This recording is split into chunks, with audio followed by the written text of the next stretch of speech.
This is the Twilight Whispers Club. The sky dims, the wind stills, and somewhere between day and night, a story leans in to speak. These whispers aren't loud, but they stay with you. You've been invited. Lean in close and listen.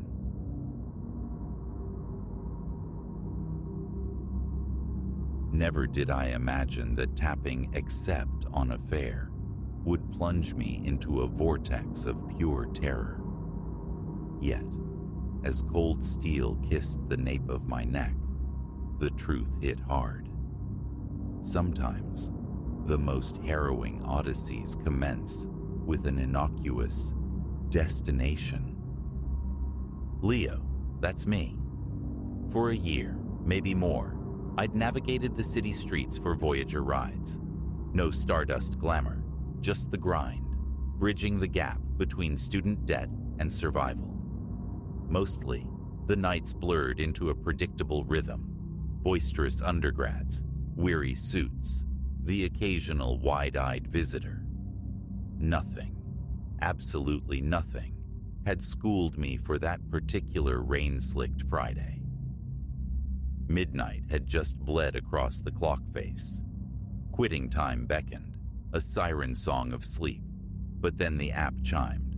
One last fare, amplified by surge pricing too tempting to ignore. Duty called, or perhaps avarice did. I steered toward the pickup coordinates, a forlorn street corner swallowed by shadows, nestled in a district rarely charted on my mental map. Beneath a stuttering street lamp stood a figure, lean and tall, a dark cowl pulled low, obscuring his features. A tremor of unease prickled my skin, an instinct I hastily suppressed. Prejudice against passengers was bad for business, worse for the soul. He folded himself into the back seat, bringing an unwelcome miasma of damp asphalt and nicotine. Appreciate the stop. His voice emerged, a low rumble like distant thunder. Not everyone ventures out this way. A smile, thin and forced, stretched across my lips as my eyes met his reflection in the rearview mirror. Dark pools, intense. They sent an involuntary shiver tracing my spine. No worries, I managed, aiming for nonchalance. Where are we headed? He recited an address an hour distant, far beyond the city's familiar embrace, deep into the hinterlands. The potential earnings were significant, silencing my reservations. I keyed the coordinates into the navigation system, the digital voice a stark counterpoint to the analog dread brewing within me. We pulled away. Silence descended, thick and heavy, punctuated only by the hypnotic sweep of the wipers and the rain's soft percussion on the roof. I wrestled my focus onto the glistening road ahead, acutely aware of his gaze tracking my every movement in the mirror. So, I ventured, the silence becoming unbearable, a desperate bid to puncture the tension. What takes you to the back of beyond on a night like this? The pause that followed stretched, taut and long, convincing me he hadn't registered the question. When he finally spoke, his words were shards of ice injected directly into my veins. Running, he stated flatly, from something ugly. My grip tightened on the wheel, knuckles blanching. Oh? The sound escaped my lips, small and reedy. Like... He leaned forward, his proximity unnerving, breath ghosting near my ear. The law, he whispered, the word itself a threat. Did something unforgivable. They're hunting.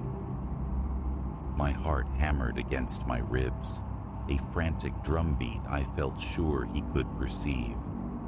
Calm. I needed calm. What was it you did? He shifted back, a chilling amusement coloring his tone.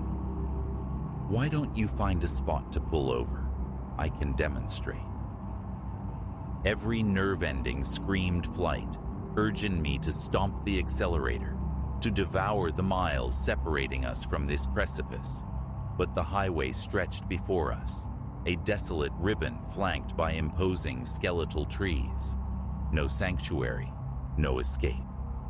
I don't think that's wise, I stammered. Perhaps I should just continue to your destination. His hand shot out, clamping onto my shoulder with startling force. Pull over, now. I obeyed, the car crunching onto the rain-soaked muddy verge. The instant the engine idled, I felt it, cold, unyielding pressure against the back of my neck. No need for visual confirmation. The universal language of a gun barrel spoke volumes. Right, he breathed, his voice unnervingly placid. Here's the sequence. Exit the vehicle, slowly, very slowly. Then you get in the back. I'm taking the wheel. My thoughts scrambled, a frantic search for an exit strategy, but the muzzle against my skin nullified all options. Unbuckling felt like severing a lifeline. I pushed the door open, stepping into the relentless drizzle. As I circled towards the rear passenger door, the brief illumination of the interior dome light caught his face. His eyes were feral, pupils dilated into black holes. Whatever specter pursued him, whatever atrocity he'd committed, I was now inextricably entangled in its fallout. Grave danger wasn't just looming, it was breathing down my neck. He slid behind the wheel, the weapon never wavering from me.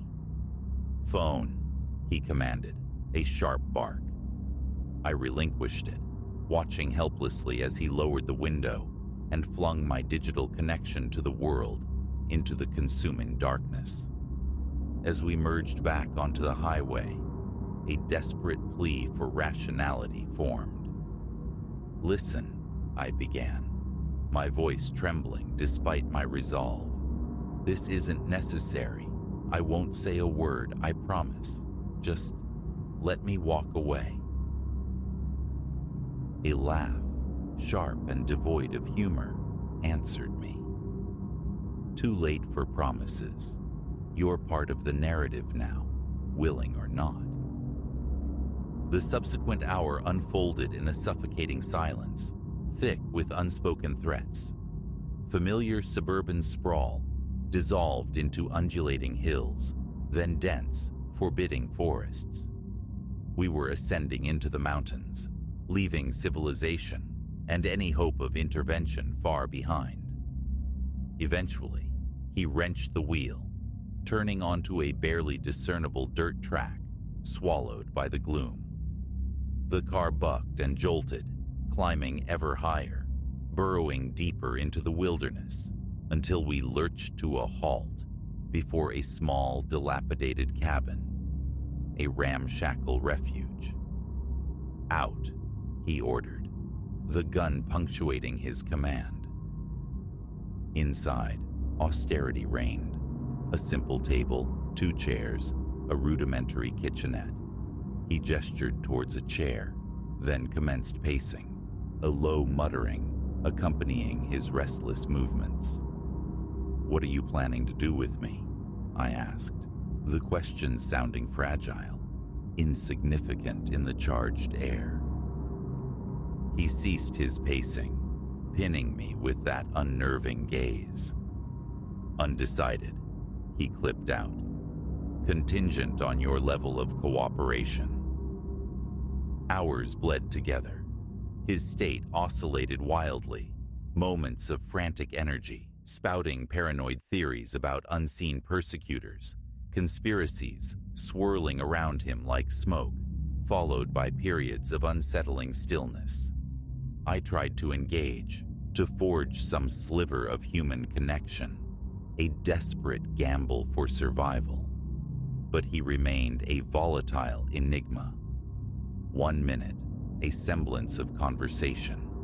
The next, the cold press of the gun against my temple, accusing me of collusion with them. Dawn began to paint the cabin's rough-hewn walls in weak gray light. Then, a sound, distant yet unmistakable, growing steadily louder. Sirens.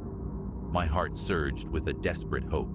He heard it too, his face twisted into a mask of fury. "You," he spat, venom dripping from the word. "You brought them, somehow."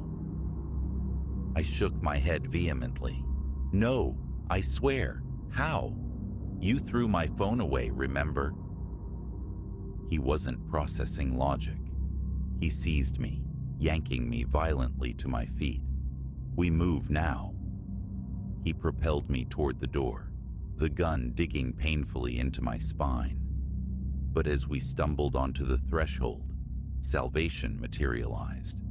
A procession of police cruisers navigating the treacherous track. Emergency lights strobing silently through the trees. The next moments fractured into a chaotic blur. My captor roared incoherently, shoving me forward, attempting to use me as a human shield. Shouted commands echoed from the officers. "Drop the weapon." Then, a sharp, deafening report split the morning air, and the world tilted. I collided with the earth, the impact expelling the air from my lungs. A fleeting, terrifying thought. I'm hit. But as I gasped, drawing in damp, earthy air, I realized I was intact. A few feet away, Silas Vance lay still, a dark stain blossoming beneath him on the muddy ground. The ensuing hours were a disorienting montage of paramedics, clipped police inquiries, the crinkle of shock blankets. I learned his name, Silas Vance, a fugitive wanted across 3 states for a litany of violent offenses. My abduction, reported when I missed check-ins, had ignited a widespread search, inadvertently leading the authorities directly to his remote sanctuary. Seated in the back of an ambulance, watching the nascent sun crest the mountain peaks, the immensity of the ordeal began to settle, a crushing weight. I had looked into the abyss and somehow stepped back from the edge. But the survival came at a price etched deep within. In the weeks that unfurled, normalcy remained elusive. Every vehicle idling beside me at an intersection triggered a spike of adrenaline. Each notification ping from my phone was a jolt of remembered terror. Driving for Voyager rides again? Unthinkable. Driving at all felt fraught with peril, yet slowly, painstakingly, aided by therapy and the unwavering support of friends and family, the healing began. Survival, I came to understand, was its own profound victory. Strength wasn't the absence of fear, but the courage to confront it, to place one foot in front of the other, despite it. Nightmares still lingered, sudden noises still made me flinch, but I was reclaiming the fragments of my life. I started volunteering at a crisis support center, channeling my own harrowing passage into empathy for others navigating trauma. And on the first anniversary of that nightmarish passage, I did something I thought impossible. I gripped a steering wheel once more. I drove back towards those same mountains, not to court the ghosts of horror, but to measure the distance I had traveled within myself. Standing there, gazing out at the vast, indifferent wilderness that had briefly been my prison, an unexpected calm descended. The path ahead remained uncertain, potentially strewn with shadows, but a quiet conviction settled within me. I possessed the resilience to face whatever lay beyond the horizon. Because sometimes, the truly transformative journey isn't measured in miles covered, but in the arduous, vital return to oneself. Stronger, scarred, yet undeniably whole.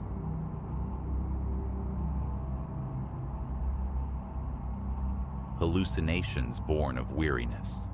That was my first diagnosis. The mind conjuring phantoms under the weight of graveyard shifts, 50 miles from anything resembling civilization. The Serpent's Coil Dam project did that, warped perception. But exhaustion doesn't leave footprints. It doesn't steal tools. And it certainly doesn't explain all that followed.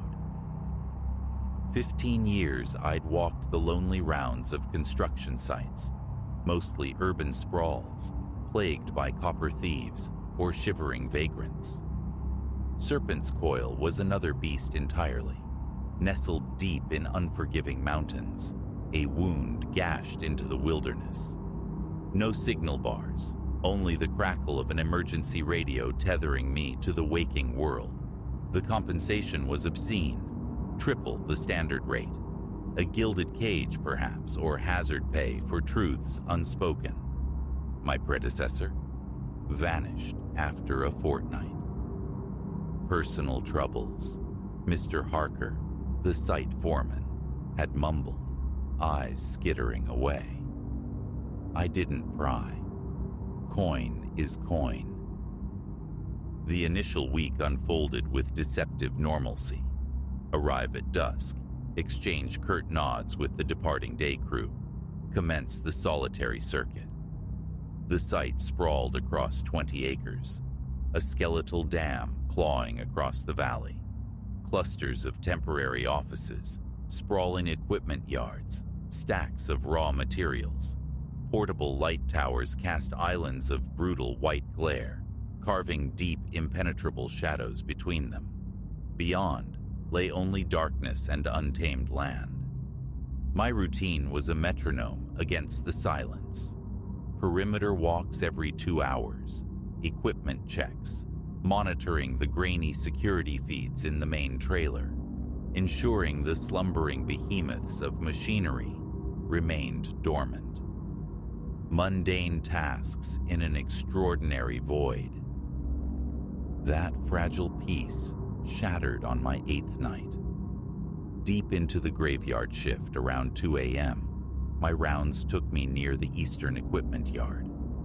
There, at the ragged fringe of Tower 3's illumination, stood a figure, motionless, tall, exceedingly so, perhaps 6.5 feet, rendered a stark silhouette against the profound blackness beyond the light. Details remained elusive. I raised my heavy-duty flashlight. Oi, secure area. Identify yourself. It didn't flinch, offered no response. I advanced, the crunch of my boots on the coarse gravel unnaturally loud. Armed security, you need to vacate the premises immediately. A necessary lie. Company policy strictly forbade firearms. But trespassers needn't know the truth. 20 yards distant now.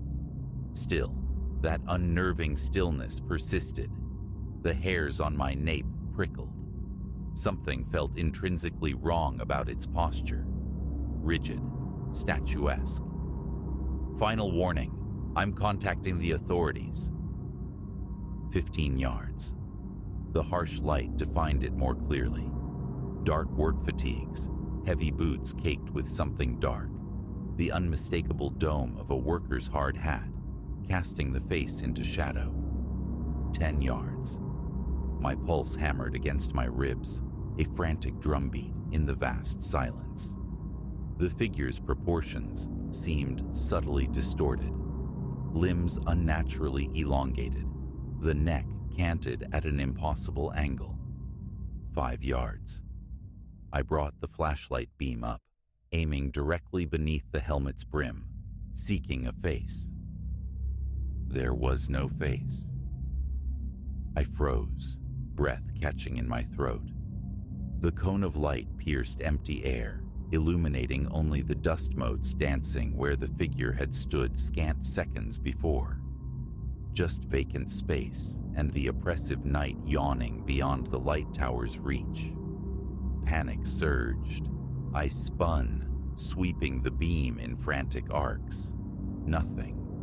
No echo of retreating footsteps. No flicker of movement in the dense shadows. Only the ceaseless low thrum of the generators powering the artificial daylight. My hands trembled as I keyed the radio. "Dispatch, Thorne here. Confirming. Am I the only personnel rostered on site tonight?" Static hissed, then the disembodied reply, tinny and distant.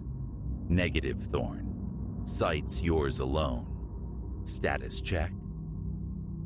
A long pause stretched, thick with unspoken dread. "Affirmative. Thought I saw movement.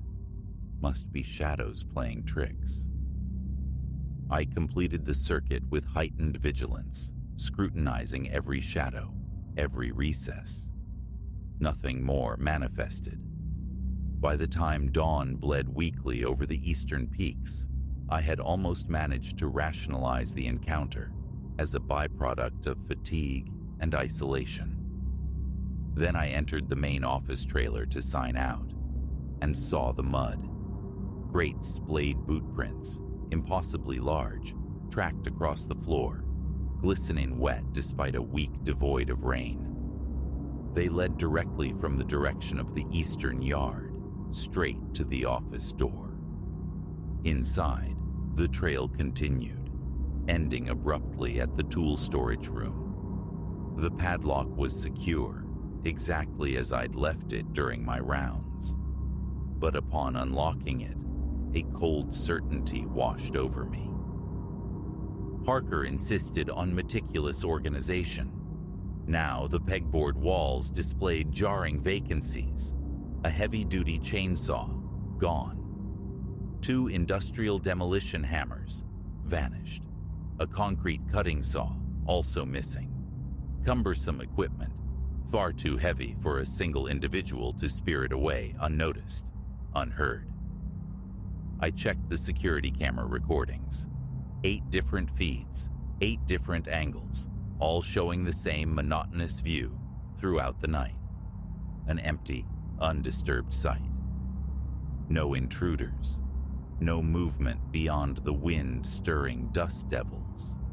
Just the inexplicable footprints and the pilfered tools. When Harker arrived with the rising sun, I reported the incident. He absorbed the information without a flicker of surprise, his gaze fixed somewhere over my shoulder. "Happened before," he stated flatly. "Last month prior to that too. Always coincides with the new moon. Always those specific tools." He finally met my eyes, a flicker of something unreadable in their depths. They usually turn up again after a few days, caked in mud and something else. Smells like rot. "And you neglected to mention this possibility when I was hired?" My voice was tight with disbelief and burgeoning anger. He offered a weary shrug, the gesture speaking volumes. "Honestly, Thorne, would you have signed on if I had?" The urge to walk off the job right then and there was overwhelming. I should have. But the allure of the hazard pay, coupled with a nascent, unsettling curiosity about what I'd witnessed, anchored me there. The ensuing nights possessed a different quality. An unnerving quiescence settled over the valley. The familiar nocturnal symphony, the chirping crickets, the hooting owls, The rustle of unseen creatures in the underbrush fell silent. Only the mournful sigh of the wind winding through the skeletal dam structure and the monotonous drone of the generators remained. Other anomalies began to surface. The light towers would flicker erratically, sometimes all at once, despite being on separate circuits. Tools within the locked storage room would be subtly shifted. A wrench moved inches, a hard hat reversed on its hook. Surveyor stakes, hammered deep into the earth by the day crew, seemed driven even further down by morning. The day shift noticed nothing amiss. Whatever presence haunted Serpent's Coil, it stirred only under the cloak of night. Then the scratching began. I first heard it while reviewing the useless camera footage in the main office. A faint, deliberate scraping from within the trailer's thin walls, like claws seeking purchase, slow and methodical. Placing a palm flat against the vibrating panel, I could feel it. But the instant my flashlight beam sought the source, silence descended. The sound became a nightly companion, migratory and elusive, emanating from within the chemical toilets, from beneath the massive equipment trailers, from behind the corrugated steel storage containers, always ceasing just moments before I could pinpoint its origin. I started documenting everything obsessively at the beginning of each shift, photographing tool arrangements, equipment positions, even tire tracks in the dust. Comparing them meticulously at dawn revealed minute, inexplicable alterations, small displacements, subtle reorientations.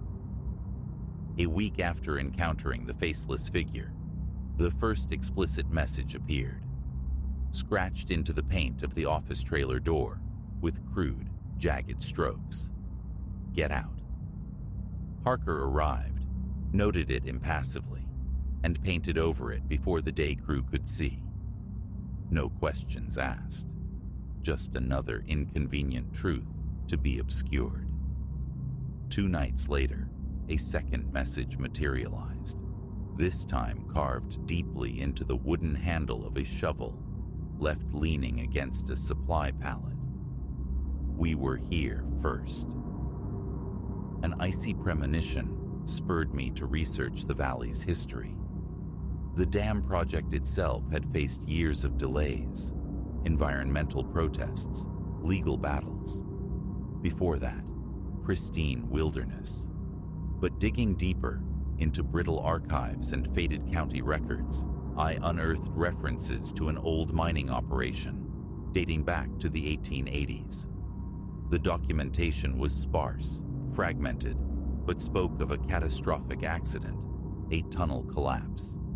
27 miners trapped deep underground, their bodies never recovered.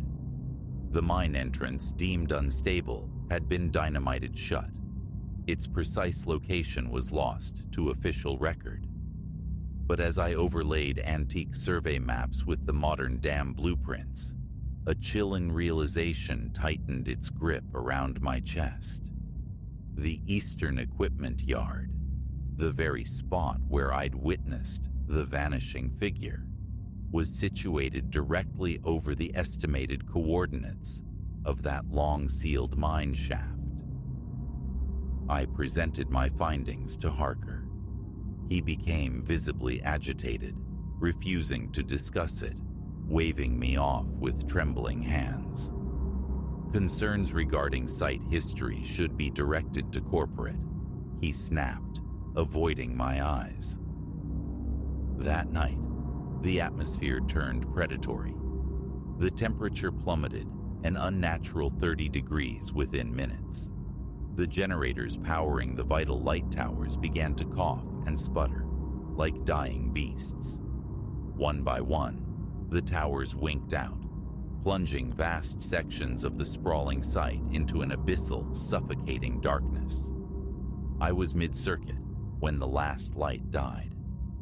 The emergency backup batteries, mandated by safety regulations, failed to engage. My flashlight beam, usually a reassuring blade against the night, seemed feeble, swallowed by the encroaching gloom. Then I heard it. Footsteps, crunching on the gravel directly behind me. Heavy boots, slow, deliberate, purposeful. I spun around, heart leaping into my throat. Nothing there. But the footsteps continued, unnervingly clear, circling me, drawing inexorably closer. Movement flickered at the extreme periphery of my weak beam.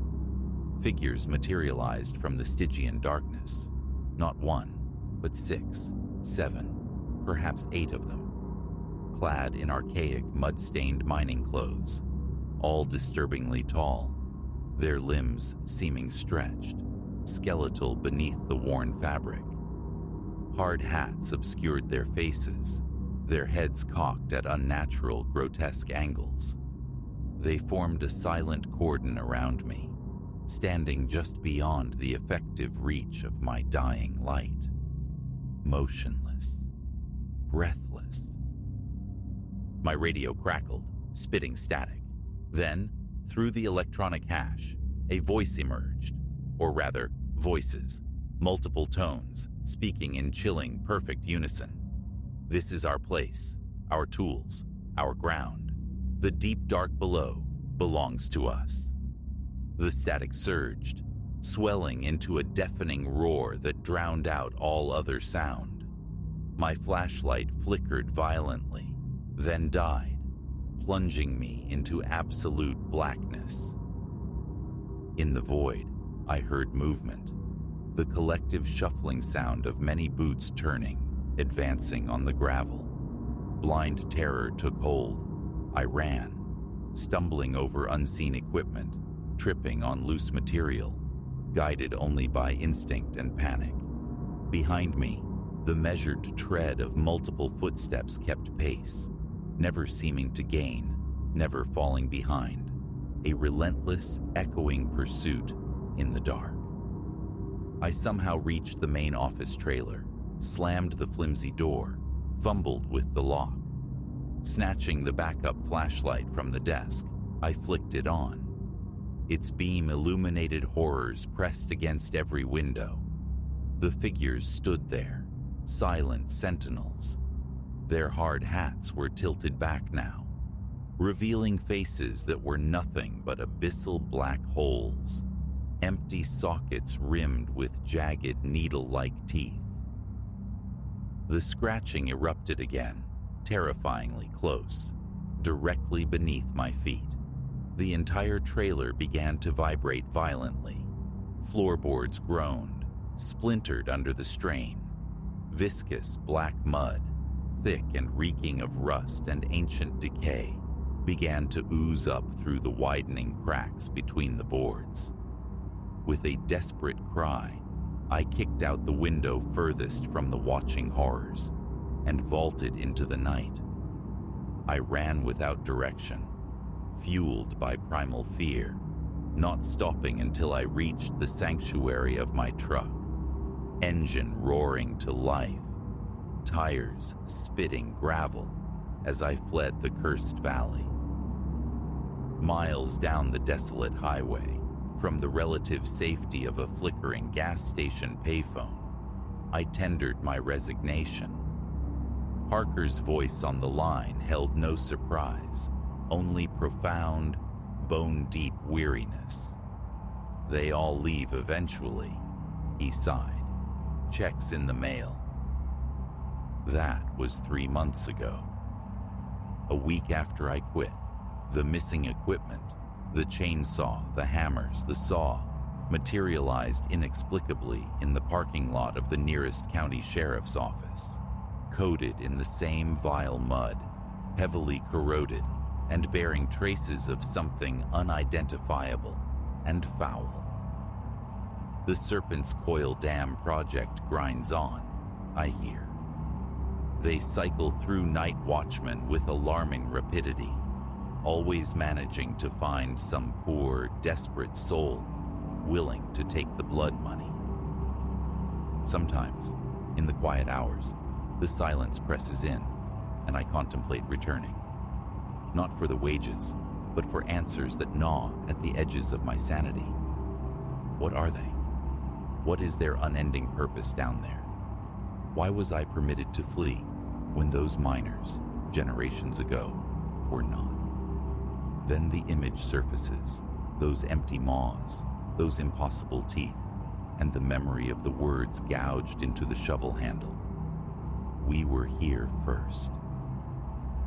Perhaps they are still working their eternal claim in the subterranean dark, using tools borrowed from the surface world. Last week, a letter arrived. No return address. Postmarked from a town near the mountains. Inside, a single sheet of coarse paper, scarred with familiar jagged script. We miss you, Night Watcher. Come back to the deep. We saved you a place. I consigned it to flames, relocated to another city, changed my number. Yet, sometimes, late at night, when the world outside is still, I hear faint scraping sounds from within my own walls. And occasionally, on damp mornings, I find muddy boot prints on the pavement outside my apartment, prints that lead nowhere and belong to no one I know. They're patient, and a cold, unwelcome certainty resides deep within me. Eventually, the pull of that place, the unanswered questions, will become irresistible.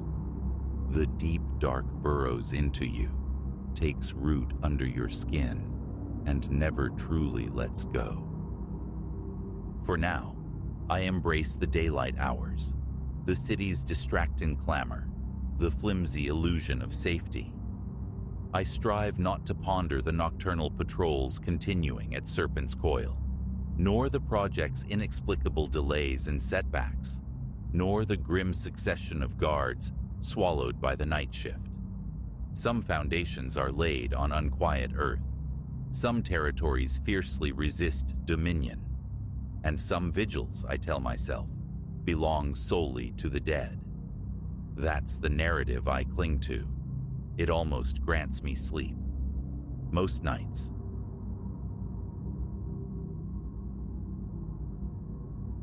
A premonition should have seized me, cold and absolute, the instant my gaze fell upon that sigil, branded onto my door at the ungodly hour of 3. The graveyard shift at the distribution center had bled away into its usual sequence of rote drudgery, hefting crates, scanning barcodes, the familiar lullaby of logistics. But this mark, impossibly large, the palm and fingers seemed not merely imprinted, but depressed into the steel, a concave violation of the door's flat plane, as if the metal itself had momentarily yielded like wax. Bone-deep weariness warred with a rising tremor of unease. A headache pulsed behind my eyes. Vandals, I muttered, the word flimsy against the stark reality of the indented steel, yet sufficient justification for Leo to fumble the lock and stumble inside. The apartment exhaled stale silence, undisturbed since his departure 12 hours prior. Keys clattered onto the Formica counter, work boots thudded near the threshold, and the siren call of the shower promised temporary oblivion. Steam wicked the tension from his limbs. Clad only in cotton shorts and a threadbare tee, he surrendered to the mattress, plunging instantly into fathomless sleep. Crack. The sound shattered the pre-dawn quiet, jolting Leo bolt upright. From the kitchen, a sharp report, like splintering wood or a dropped cleaver. His bedside clock flared. 4:47 a.m. Breath held captive in his chest. He strained his ears against the suffocating silence that followed. 30 seconds stretched into an eternity. Then, A faint scrape. The stealthy slide of a drawer, followed by another, methodical, unhurried. A cold knot tightened in his gut. This was his sanctuary, his alone. No spare keys existed. His hand instinctively sought the cool reassurance of his phone on the nightstand, finding only vacant air. Left charging idiot by the sink. Another drawer eased open, the metallic whisper of cutlery shifting within. His pulse hammered a frantic rhythm against his ribs as he slid from the bed. A floorboard groaned beneath his weight. Instantly, the kitchen fell utterly silent once more. Tucked away in the closet's gloom rested a Louisville slugger, a relic of forgotten hobbies. Leo's fingers closed around the worn ash wood, knuckles bleaching white. He crept towards the bedroom door, open just enough to frame a sliver of the darkened corridor leading towards the intrusion. Stillness reigned. Then, footfalls, heavy yet muffled, not the tread of boots, nor even shoes. A wet, slapping percussion against the cheap linoleum, like sodden flesh, striking the floor. The cadence was nightmarishly off, and a rhythmic stumble drag that defied any human gait. A silhouette eclipsed the narrow view, impossibly tall, grotesquely broad, its movement disjointed, alien. The sodden impacts ceased directly outside his door. A respiration became audible, thick, ragged, bubbling, as if drawn through viscous fluid. Slowly, inexorably, the door swung inward. Leo hefted the bat, poised to strike, but the sight that filled the frame drained all strength from his limbs, leaving the weapon leaden in his grasp. It towered, its skull brushing the textured ceiling. Skin, the color of old parchment stretched over bone, clung to a skeletal frame whose geometry was a perversion of nature. Arms, impossibly long, dangled well below its knees, terminating in spade-like hands, the very hands that had branded his door. Its legs were segmented unnaturally, bending backward like a wading bird's, and the face, devoid of eyes, nose, or any feature save for a cavernous mouth, a jagged fissure splitting the skull from hinge to hinge, bristling with multitudinous rows of needle-fine teeth. A dark, viscous substance, too thick for water, oozed from this maw, dripping onto the worn carpet below. Motion, even breath, deserted him. The horrifying orifice stretched wider, impossibly wider, the wet gurgling intensifying. Then the stench washed over Leo, a visceral miasma of putrefaction and swamp decay. It lurched forward, taking a hesitant step into the room, its reversed knees lending its gait a jerky, puppet-like quality. Those colossal hands swung loosely, digits flexing spasmodically. Primal terror finally broke his paralysis. With a strangled cry, he swung the bat with every ounce of strength he possessed. It struck the creature's ribcage with a sickening thud, and rebounded as if from granite, the shockwaves jarring the wood from his nerveless fingers. The entity registered no reaction, no pause. One of those enormous hands swept towards him. Leo scrambled beneath the descending limb, a blur of motion fueled by raw panic. His shoulder connected hard with the door jamb, a flare of pain instantly swallowed by adrenaline. Down the hallway he sprinted, the wet slapping sounds accelerating behind him, closing the distance with terrifying speed. His fingers closed around the front doorknob, twisting frantically. Nothing. The handle refused to yield. A glance down confirmed the deadbolt was retracted, the security chain disengaged, yet the door remained stubbornly, impossibly sealed, as if fused to its frame. The pursuing footsteps halted. Fetid breath, hot and rank with decay, ghosted across the back of his neck.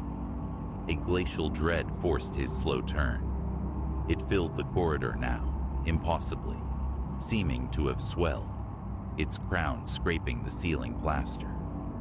The lipless mouth curled into a hideous approximation of a smile, revealing teeth receding into infinite blackness. Again, a hand reached. He threw himself sideways, rolling across the threadbare living room rug, his shoulder cracking against the low coffee table, scattering old periodicals.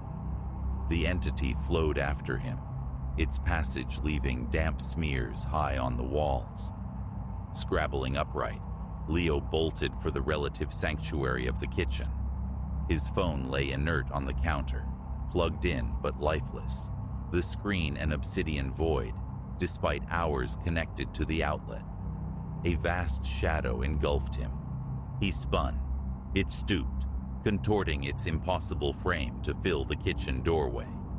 Again, those hands reached, fingers splayed like predatory roots. His desperate gaze fell upon the dish rack. He snatched a paring knife, its blade still beaded with water. With a guttural yell, he slashed at the closest appendage. The blade sliced through the gray integument. No blood welled, but rather a thick black ichor erupted, spattering the linoleum, where it hissed and steamed like potent acid. The creature emitted a sound, a high, piercing ululation that vibrated through Leo's bones and made his eardrums throb. The injured hand recoiled, but the other lashed out with blinding speed. Fingers like iron bands clamped around his ribs, constricting, driving the air from his lungs. Effortlessly, it hoisted him clear off the floor, drawing him towards the nightmare visage. That abyssal mouth yawned, jaw distending obscenely, like a serpent preparing to swallow its prey. The stench intensified, a wave of pure mortality. Ranks upon ranks of teeth glittered wetly. Blind instinct took over. He plunged the knife into the creature's wrist. More black fluid gushed forth, cascading down his arm, searing his skin like liquid fire. A scream tore from his throat, raw with agony. For a fraction of a second, the crushing grip faltered. He wrenched himself free, crashing heavily onto the kitchen floor, amidst spreading pools of the corrosive ichor that were now visibly eating into the flooring, releasing choking fumes. His only remaining refuge, the bathroom. Leo scrambled towards it, the creature's keening escalating behind him, rattling the very window panes in their frames. He slammed the flimsy door shut, twisting the lock, a futile gesture against such power. The window above the toilet was minuscule, a desperate long shot. Hoisting himself onto the porcelain, fingers fumbling for the latch, the door detonated inwards, exploding into a hail of jagged splinters. A hand, larger than his own head, thrust through the ruined opening. His precarious balance vanished. He tumbled backward, skull connecting sharply with the ceramic basin. Stars burst behind his eyes. Through a swimming haze, prone on the cold tile, blood trickling into his eye, he watched it force its grotesque bulk through the shattered frame. The fissure mouth gaped again, but this time, something else emerged from the gullet. A glistening black proboscis, long and segmented, writhing with its own malevolent life. It snaked out, touching his thigh. Pain, absolute and incandescent, lanced through his entire being. His throat worked, but no sound emerged. Darkness encroached upon his vision, tunneling inwards. The last image burned into his retinas was that colossal maw, descending, an infinite spiral, of teeth. Then, oblivion claimed him. Leo awoke gasping, tangled in sweat-soaked sheets. Sunlight streamed through the window, painting deceptive warmth on the walls. A dream? A fevered nightmare? Then his eyes fell upon the pockmarks scarring the carpet, small craters etched by corrosive fluid. The jagged remnants of the bathroom door lay strewn across the hallway tile. And there, on the inside of his steel front door, mirroring the one outside, was the deep concave impression of that monstrous hand. That was 3 days past. Sleep has become an unattainable luxury. Each night, precisely as the clock ticks over to 4:47 a.m., the sounds begin anew. The wet, dragging footsteps emanating from his kitchen. Each night, they seem to draw nearer to his bedroom threshold. He's sought refuge in sterile motel rooms, huddled in the cold confines of his car, driven aimlessly through the pre-dawn hours, until exhaustion threatened to claim him at the wheel. It makes no difference. Wherever he is, when the appointed minute arrives, the sodden footfalls find him. Last night, another handprint materialized, pressed deep into the hood of his sedan. Tonight marks the fourth recurrence. A chilling certainty settles upon Leo. There will not be a fifth dawn. The sun bleeds below the horizon now.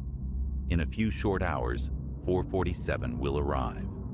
Somewhere within these walls, he can already discern the faint rhythmic drip, drip, drip of water, or something like it.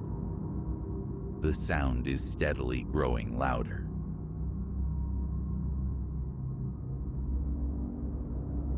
The camera's quiet click echoed, a tiny punctuation mark in the forest's vast silence.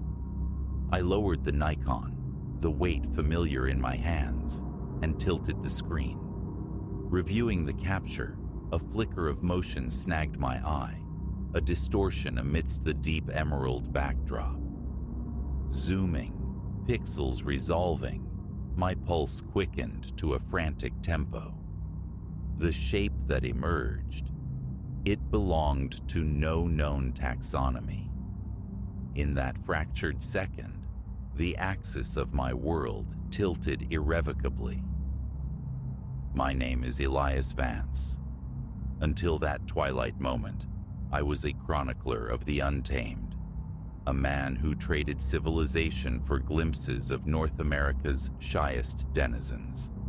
The spectral wolves of Yellowstone, the cougars ghosting through the Rockies, the grizzlies feasting under Alaskan skies. 32 years lived tracing the continent's wild edges, yet nothing had schooled me for the enigma breathing within the dripping woods of the Pacific Northwest. It commenced 3 days prior. Whispers had reached me, tales of wolf packs exhibiting abnormal size in this specific region, a lure too potent to ignore for someone seeking the definitive frame, the image that sings the wilderness's deepest song. I'd pushed far beyond marked paths, deep into the embrace of ancient timber, shouldering provisions for a week's vigil. 2 sunrises yielded only tantalizing traces, paw prints pressed deep in mud, scat confirming their passage, the scattered bones of a deer testifying to their hunt. Frustration gnawed as the 3rd day bled into evening. The expedition felt poised on the brink of failure. Then, the sound ripped through the stillness. A howl, yes, but profoundly wrong. Too resonant, its timbre possessing undertones disturbingly close to human grief, a dissonance in the familiar forest symphony. Excitement, sharp and overriding, drowned the nascent fear bubbling beneath. camera clutched tight. I moved towards the call, a shadow slipping through ferns and fallen needles, drawn towards the uncanny siren song. The woods themselves seemed to deepen around me, ancient sentinels leaning closer, their bark like wrinkled skin. The undergrowth thickened, unfamiliar species brushing against my legs, flora unknown to my field guides carpeting the loam. Silence descended, heavy and expectant, broken only by the brittle snap of twigs beneath my boots. Ahead, bathed in the alchemical gold of sunset, lay a clearing. And there, poised at its furthest edge, a colossal, dark form. A thrill shot through me. Wolf? Impossibly large, perhaps a trick of the failing light, a distortion born of shadow and desire. I raised the camera, the telephoto lens extending like an inquisitive snout. Through the viewfinder, clarity sharpened, coalescing into focus. Dark fur, yes, but the proportions were aberrant. It stood bipedal, spine straight, easily surpassing 7, perhaps 8 feet in height. My finger hovered above the shutter release. Bear, then? The thought dissolved even as it formed. The silhouette was too lean, too anthropomorphic, its stillness deliberate, contemplative. Before doubt could paralyze instinct, I depressed the button. The snick felt deafening in the charged quiet. Its head swiveled. I met eyes that held no animal blankness, only a disturbing, luminous intelligence, a depth that chilled me to the core. A chasm of time seemed to open as we held that gaze, predator and prey roles utterly irrelevant in this strange tableau. Then, with a fluidity that defied its bulk, it dissolved into the tree line, vanishing as if the forest itself had inhaled it. Frozen, camera dangling forgotten, I stood rooted to the spot. What apparition had I witnessed? My thoughts scrambled, grasping at explanations, each more improbable than the last. Sasquatch? Some undiscovered hominid?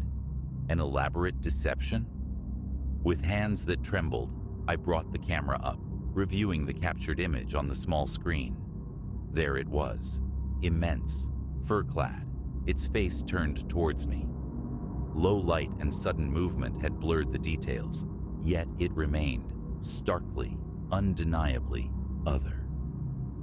Something unknown stalked these woods.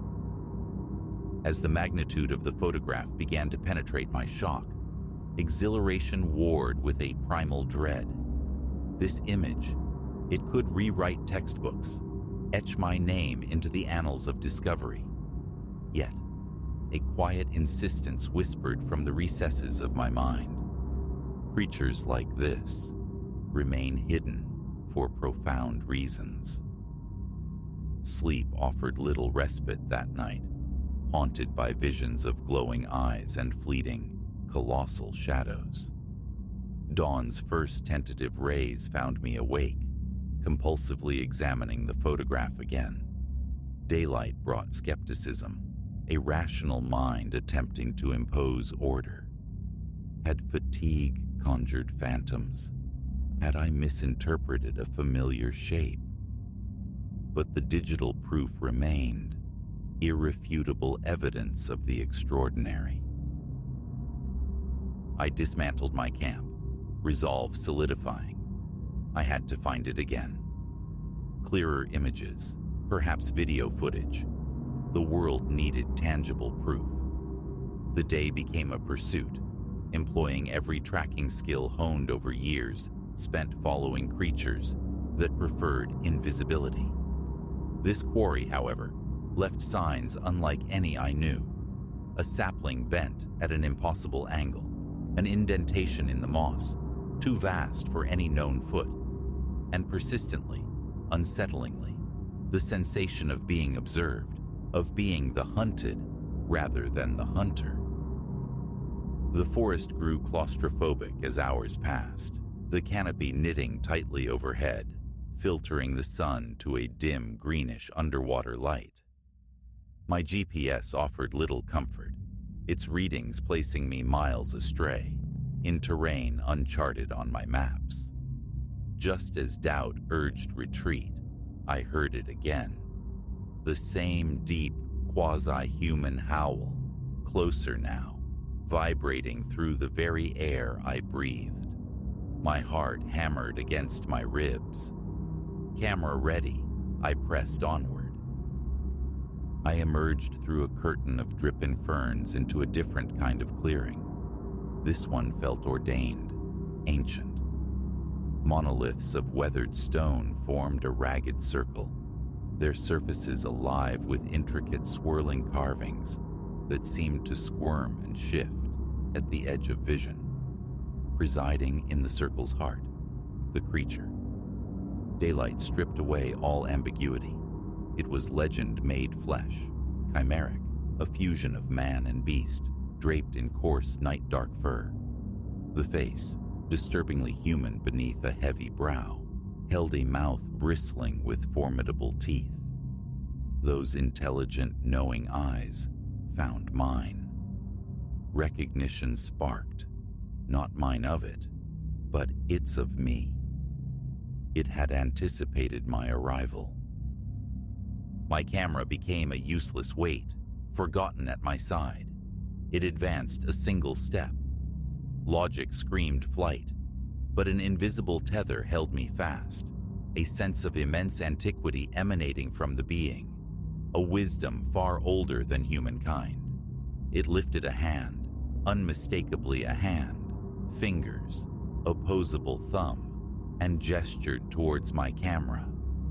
The directive was silent, but absolute. Record this. Trembling, I obeyed. Raising the Nikon, I began shooting. It posed, turning this way and that, offering angles like a seasoned model in the strangest, most surreal photographic session imaginable. Lowering the camera, I saw it nod, a gesture of completion, perhaps satisfaction. Then, its form began to ripple, shimmering like heat haze rising from scorching tarmac. The air warped, reality itself seeming to buckle, and where the creature stood, I now stood, a perfect duplicate, down to the smear of mud on my trousers, the fresh scratch bleeding slightly on my left knuckle. The double smiled, but the expression was alien on my own features, too broad, steeped in arcane amusement. It spoke, my voice uttering syllables from no language I knew, ancient and resonant, the sounds seeming to vibrate the very stones around us. As it vocalized, the glyphs on the standing stones ignited, pulsing with an eerie luminescence in time with the strange cadence. Vertigo seized me. The clearing spun, trees melting into a vortex of green and brown. I felt myself plunging downwards, into darkness, awaiting an impact that never arrived. I jolted awake, skull throbbing, inside my zipped tent.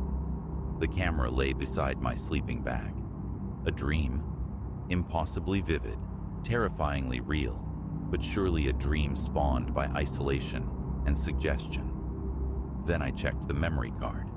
The images scrolled past, the initial hazy figure against the sunset, followed by the crisp, undeniable photographs from the stone circle.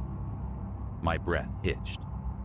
As I zoomed in on the later shots, the ones where the creature faced the lens directly, ice traced its way down my spine. The face wasn't merely similar. It was mine. The precise curve of the jaw, the faint crescent scar above my right eyebrow, my own reflection captured in that impossible being. What abyss had I peered into? What power resided in that circle of stones, those unsettling symbols? And the most terrifying question, What bond existed between this entity and myself? Packing became an automatic function, hands moving while my thoughts spiraled in frantic loops. Duty warred with instinct. Inform the world, unveil a discovery that would shatter paradigms of evolution, of history itself, forever altering humanity's place in the cosmos. But as I hefted the pack, cinching the straps tight, a profound, unshakable certainty settled within me. This knowledge wasn't meant for dissemination. Not yet. These woods held secrets woven into the fabric of time. Too potent, too perilous for casual human inquiry. Trekking out, the forest felt different, watchful, charged with an ancient awareness. I sensed I hadn't merely left a place, but perhaps shed a part of my old self there, amongst the monoliths, or conversely, absorbed something elemental, ancient, and untranslatable. One truth resonated with absolute clarity. Elias Vance, the wildlife photographer, was gone, replaced by someone else. The world felt abruptly vaster, deeper, riddled with unseen depths and shadowed possibilities I could never have conceived. And somewhere in that primordial green, a being wearing my face held the keys to questions I was only now learning how to ask. My expedition hadn't concluded. It had just begun.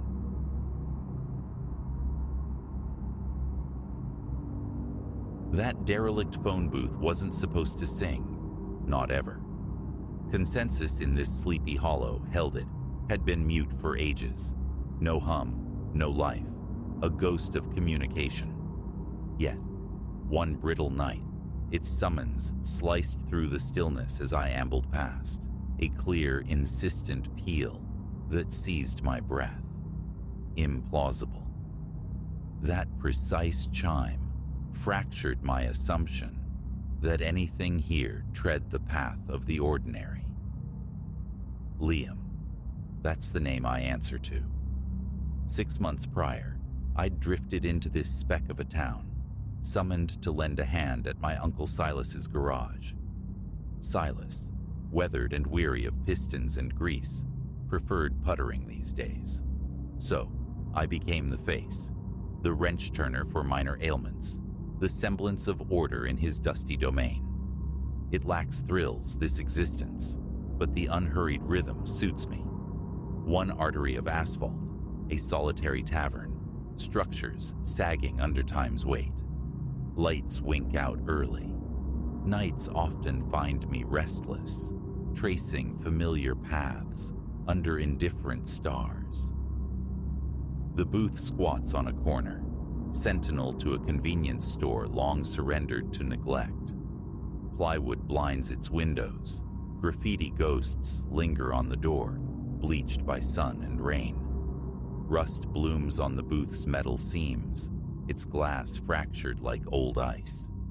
Inside, the receiver dangles from a coiled cord, paint flaking around its cradle. Months back, daylight curiosity had me lift it. Silence. Utterly inert. Or so the evidence suggested. Then came that night, maybe a week gone now. 2 beers settled warmly inside me as I left the tavern's dim glow. The air possessed a crystalline sharpness. My usual shortcut beckoned, yet some contrary impulse steered me toward that corner. Proximity triggered it. The strident metallic cry of a telephone. It jolted me upright. My gaze locked onto the booth. Light glinted off the receiver within. Ringing, undeniably. A scan of the vicinity revealed only empty pavement. The shuttered store, a dark void. Hesitantly, I drew closer, a drumbeat starting in my ribs. Not fear of a phone, precisely, but of the sheer wrongness. The booth door groaned open on rusted hinges. The moment my fingers closed around the cool plastic receiver, Lifting it to my ear, the ringing ceased. Abruptly, silence flooded in, thick and absolute, save for the rasp of my own breathing. Hello? A pause. Hello? Nothing. Not even the faintest line noise. It felt like a vacuum, a pocket excised from the world. Goose flesh prickled its way up my arms. I replaced the receiver, the click echoing unnaturally, and retreated. The following day, I wrestled the memory down, mentioned it to Silas. He offered a shrug, muttered about crossed wires, maybe the beer talking. His disinterest was palpable. A couple of neighbors met my query with guarded expressions. One old-timer hinted at tales concerning that booth, then zipped his lip tight. A filament of unease began to weave through me, refusing to be ignored. That night, I resolved to walk the same route, just to know. 9 o'clock found me outside, the air biting at my nose. Streetlights sputtered, casting unreliable pools of amber. At the corner, I waited. 5 minutes stretched into 10. Stillness. A fool's errand, I thought, turning for home. Scarcely 3 paces taken, and there it was again. That jagged, insistent summons, ripping through the quiet. I spun back, yanked the creaking door wide, snatched the receiver. This time, breathing. Slow, deliberate, heavy on the line, as if suppressing words. My heart hammered against my throat's base. "Who's there?" I managed. Silence, but for that measured respiration. Sweat bloomed on my palms. My legs felt rooted, stiff. "Hello? Can you hear me?" The rhythm of the breathing altered, quickened slightly, then gone. Utter deadness. I lingered, receiver pressed to my ear, feeling shaky, profoundly unsettled. Hanging up, I walked away quickly, eyes probing the shadows, searching for an observer who wasn't there. The street remained deserted, the defunct store impassive. In the days that followed, my inquiries about the booth met resistance. Some townsfolk waved me off, others visibly tensed. An elderly patron at the tavern, lubricated by drink, spoke of whispers, strange calls emanating from it over the years, but offered no specifics. The town's minuscule library yielded nothing, no archived newsprint detailing peculiarities at that junction. Yet, the rumor persisted, a subterranean current. Whispers claimed the phone sometimes rang despite its disconnection.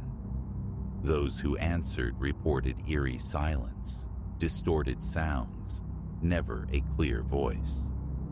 A few swore they'd heard a fleeting whisper, though proof remained elusive. Superstition isn't my default setting. I lean towards the tangible, but the sheer illogic gnawed at me. I committed to nightly vigils for the remainder of the week. Same time, same corner. Several nights offered only the melancholic sight of the abandoned booth under the faltering lights. Nothing. Then, on the 4th night, just as doubt began to solidify, the ring erupted anew. I jumped, startled despite myself. Inside, receiver clutched tight. Hello? A crackle, faint but present, and then the breathing, thin and erratic. I fought for composure, my pulse a frantic tempo. What do you want? The question felt absurd, yet necessary. The breathing deepened, grew heavier. Then, something akin to a single syllable, whispered too low, too distorted to decipher. Cold sweat beaded on my brow despite the chill air. "I can't hear you," I insisted louder. "Speak up." The line clicked, abruptly silent. Dead. Frustration surged, a hot wave. My fingers trembled as I hung up, my throat parched. Impulsively, I began examining the booth's exterior. Behind it, dangling loosely, was the telephone cable. Severed, cut clean through. No physical connection existed. That stark visual confirmation sent a jolt, colder than the night air, through me. I stepped back, staring from the useless wire to the phone inside. Logic offered no purchase here. My stomach clenched, my thoughts spun. I confronted Silas again the next morning. He sighed, weariness etched deep. Called my fixation unhealthy, urged me to let the sleeping dogs of old gossip lie. He never elaborated on what he'd heard, but a distinct pallor touched his face when pressed. He deflected, changed the subject. Around town, I caught more sidelong glances. A couple of people asked, with strained levity, if I'd chatted with the phantom caller. The laughter felt brittle. The tension coiled tighter within me. Sleep became fragmented. I'd jolt awake, straining to hear a distant phantom ring. On the sixth night, I fought the urge, stayed burrowed in bed. Useless. My mind wouldn't quiet. Coat pulled on, boots laced, I found myself heading back to the corner.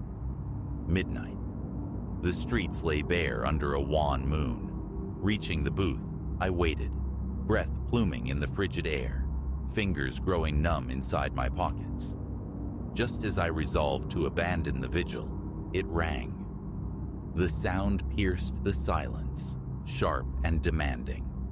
I flinched, then forced the door open, receiver in hand. Hello? My voice frayed. The breathing returned, rhythmic now, almost meditative. It paused, replaced by a faint papery rustling, like the handset being shifted against fabric. "Who the hell are you?" I demanded, striving for a firm tone. No answer, just the rustle and a low hum of static. Another click. Silence. I slammed the receiver down, anger and frustration boiling over. My chest felt constricted, my head buzzed. I kicked the booth's metal side. It shuddered, rattling the cracked glass. A sharp pain shot through my toe. In the ensuing quiet, a soft thump sounded from within the phone's casing, as if something small had been dislodged. I scanned the empty street again. Nothing moved. The next day, I tracked down a local fellow, semi-retired, who knew his way around antiquated telephone systems. I described the phenomenon, a dead booth inexplicably ringing. He regarded me with skepticism, but agreed to take a look after his workday. Around 7 that evening, we stood before the booth, his toolkit open, flashlight beam probing. He opened the phone's housing. The internal wires were visibly corroded. He confirmed the external cable was cleanly cut. Attaching a diagnostic meter yielded nothing. Zero current. He shrugged, baffled. "No juice getting to this thing, son. Impossible." He lingered a few more minutes, shaking his head, before departing into the twilight, leaving me alone with the obstinately silent phone. Returning later that night, I almost anticipated silence, figuring the tinkering might have broken the spell. For a full hour, I paced in the biting cold. A stray cat materialized, eyed me warily, then vanished. Distant truck headlights swept the sidewalk. Otherwise, profound quiet. Relief began to bloom, a fragile hope that the calls had ceased. Then, precisely as I turned to leave, it rang. That same jarring summons echoed down the deserted street. My stomach plummeted. Stepping inside, I snatched the receiver, pressing it hard against my ear. This time, I offered no greeting. just listened. My heart hammered against my ribs. Silence, initially. Then, a faint, sharp intake of breath. Hesitant, almost nervous. "I know this phone is disconnected," I said, my voice tight. "How are you calling me?" A beat of silence. Then the breathing resumed, louder now.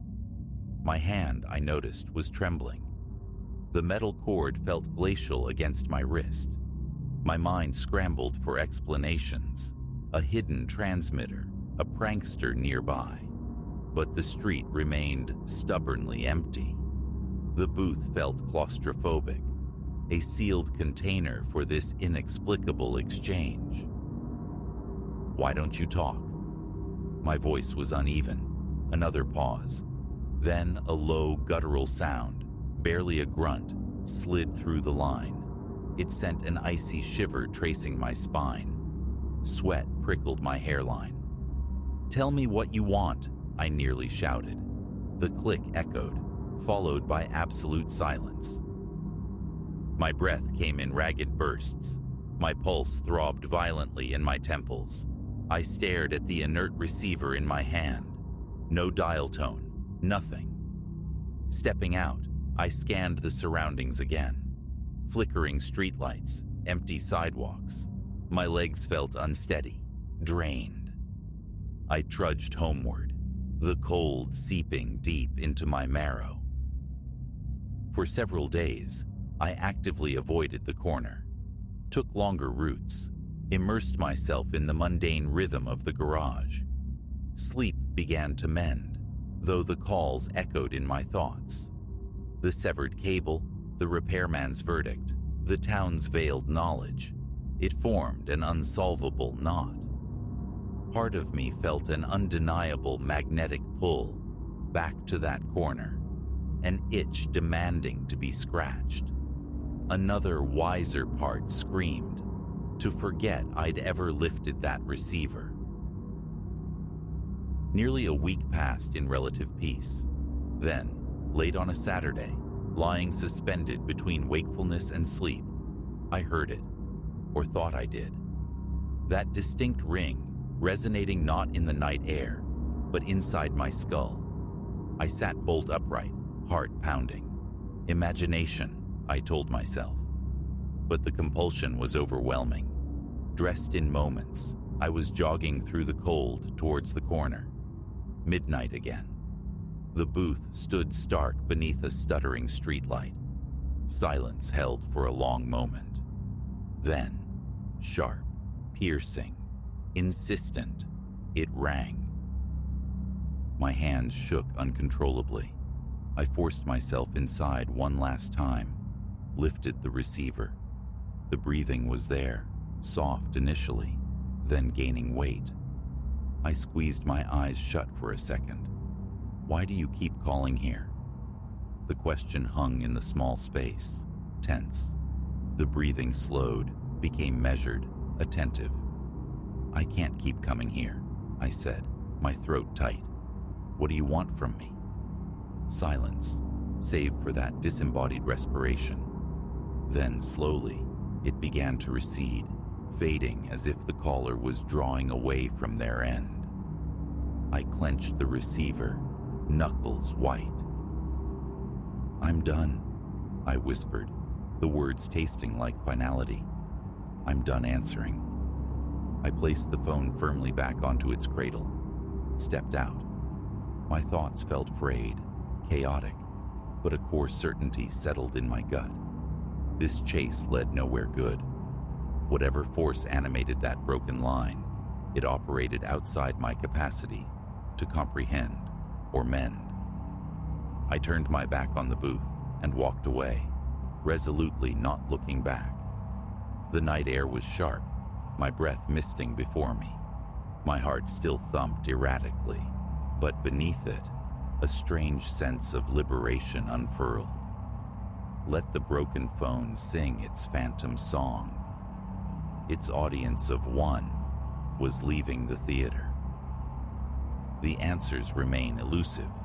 Who or what inhabited the other end of that deadline, I'll likely never ascertain. The townsfolk still cast curious glances my way. Perhaps they harbor secrets. Perhaps they are merely adrift in the same sea of unknowing. But I've drawn my line. I won't stand sentinel on that corner anymore, straining for a voice that refuses to speak.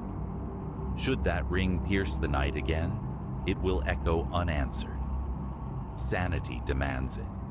If the inexplicable wants to play games on a severed wire, it can play them alone. I'm not picking up.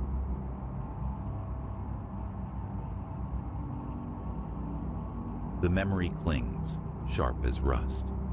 My first steps into that sealed artery of the old hospital. Its existence, a secret whispered only by the building's decaying bones, had remained unknown to me. Elias Thorne, curator of its paper ghosts. My days were spent deep within the defunct structure, sifting through archives thick with the dust of forgotten lives, organizing shelves laden with the brittle histories of patients long departed. I fancied myself intimately acquainted with every shadowed corner, every groaning floorboard of that place. A colossus awaiting the wrecking ball's final judgment. I was mistaken. One evening, swallowed by the late hours, I discovered it. A slab of corroded metal barring the terminus of a third-floor hallway.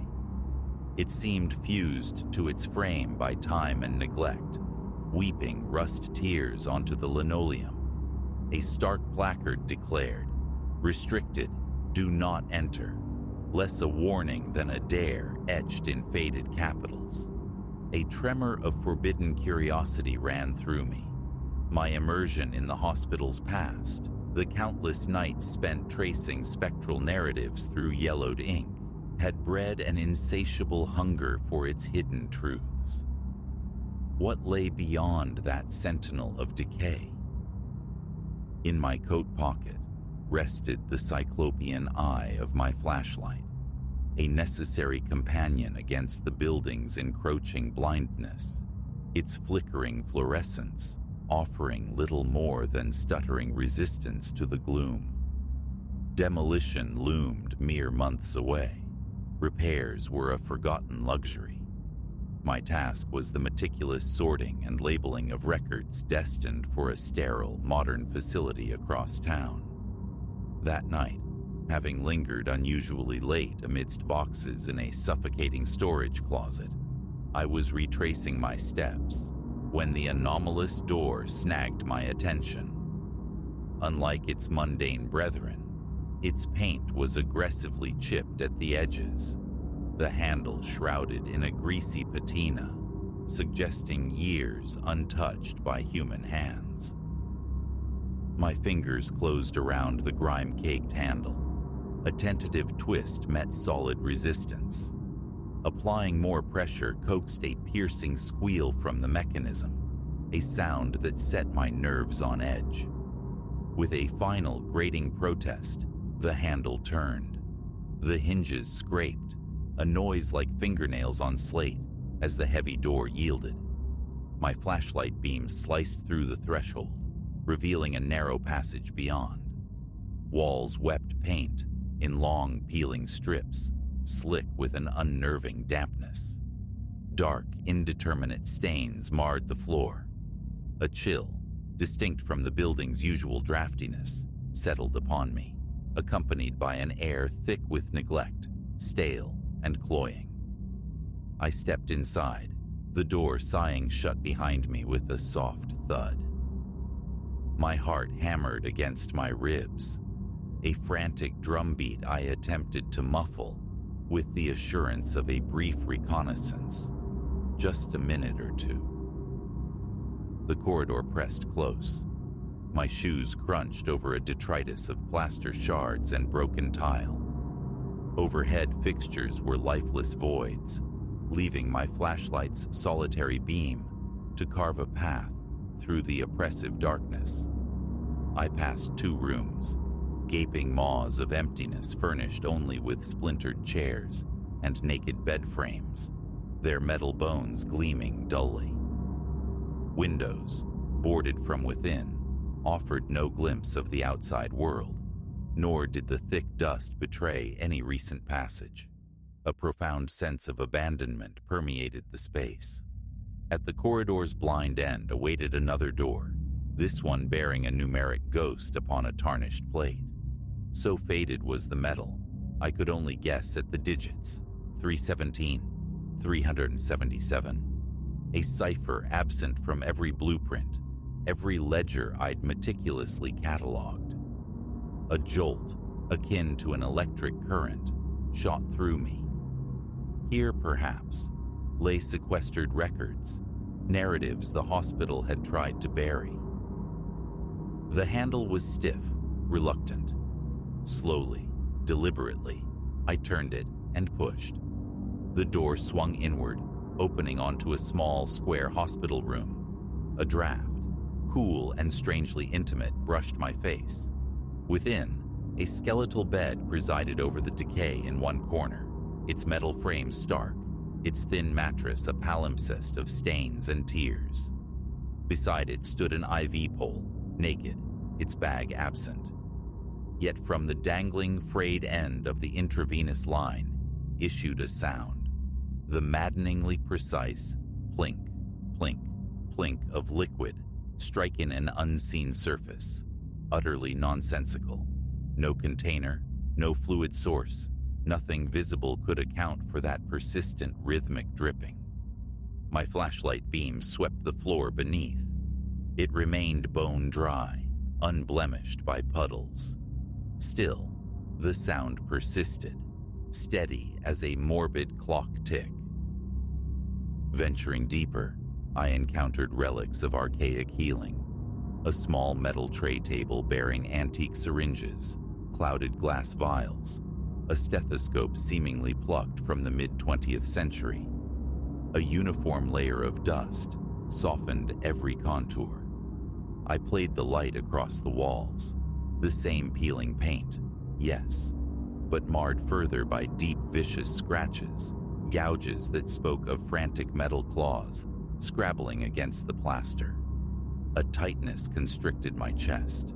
I drew shallow breaths against the miasma, stale and now tinged with a faint, unsettling acidity. Setting the flashlight upon the tray table, its beam cutting a stark cone through the gloom, I investigated the bedside drawers. Empty, save for a scattering of yellowed forms, their cursive script largely illegible. Ink bled into obscurity. One form bore a date obscured by a smear, lost to time. A profound unease settled over me, the distinct feeling of trespassing in a space deliberately forgotten, sealed against rediscovery. My watch face glowed, nearly midnight. Prudence dictated retreat, a chance to gather my wits, perhaps return with more deliberate intent. Retrieving the flashlight, I turned back to the door. My hand closed on the knob. It refused to yield, utterly inert, a dead weight against my palm. I twisted clockwise, counterclockwise. Nothing. Shoving my shoulder against the wood, I felt an unexpected resistance, solid and unyielding, as if immense pressure held it fast from the corridor beyond. Panic, cold and sharp, pricked at the edges of my reason. I stepped back, illuminating the doorframe, ancient hinges, thick with rust. A frustrated kick to the lower panel produced a rattle, but no release. My heart rate surged. A bead of sweat traced a cold path down my temple. I wiped it away, tried the knob again. Futile. I stood, breath catching raggedly in my throat, and then I heard it. A susurrus, faint as moth wings against glass, originating from somewhere behind me. The wind, I thought instinctively, but no window was breached here. Slowly, deliberately, I pivoted, sweeping the flashlight beam across the desolate room. The metal bed frame emitted a distinct squeak, though I stood yards away. Then the whisper returned, no longer ambiguous, evolving into a low, breathy moan that raised goose flesh along my arms. My mouth turned to parchment. A primal urge surged to hammer the door, to scream for the night guard idling likely by the main entrance, leagues away. But logic dictated the futility. He wouldn't hear. Control, I told myself. Find control. Perhaps the hinges could be forced. From my pocket, I withdrew a small folding knife, its blade inadequate, but my only tool. I began scraping at the hinge pins, attacking the rust. They resisted stubbornly. All the while, the infernal dripping continued its maddening rhythm. Plink, plink, plink.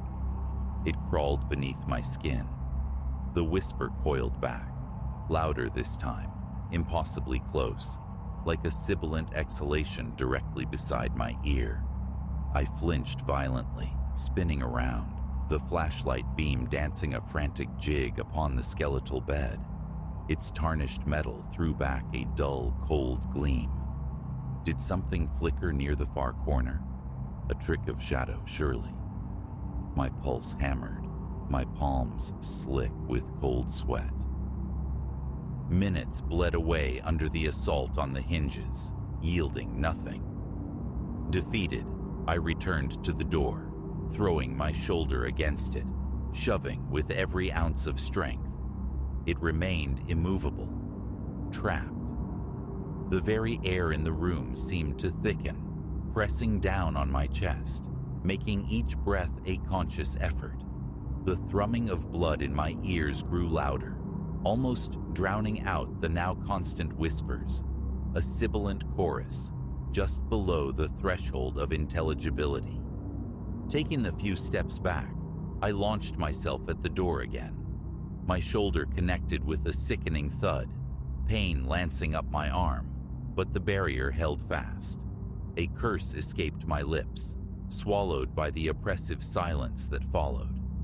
Fear, a cold, hard knot, tightened in my gut. A colossal error, coming here. Structural shift, perhaps. A plausible, rational explanation, yet the palpable wrongness of the place, the undeniable sensation of not being alone, screamed otherwise.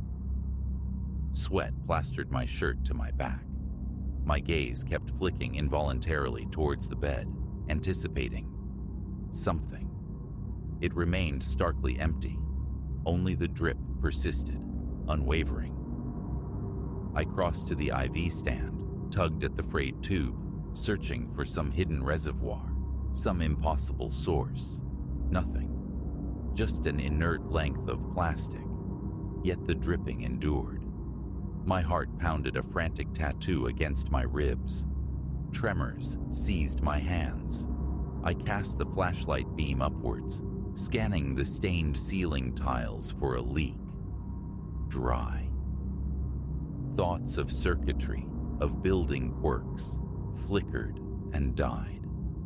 None of it mattered. Escape was the only imperative. Another whisper breathed against the back of my neck, accompanied this time by a distinct pressure blooming against my spine. Firm, insistent, undeniably other. It shoved me forward, stealing my breath, sending me stumbling, nearly dropping the flashlight. I spun, light slashing wildly, illuminating only empty, decaying space.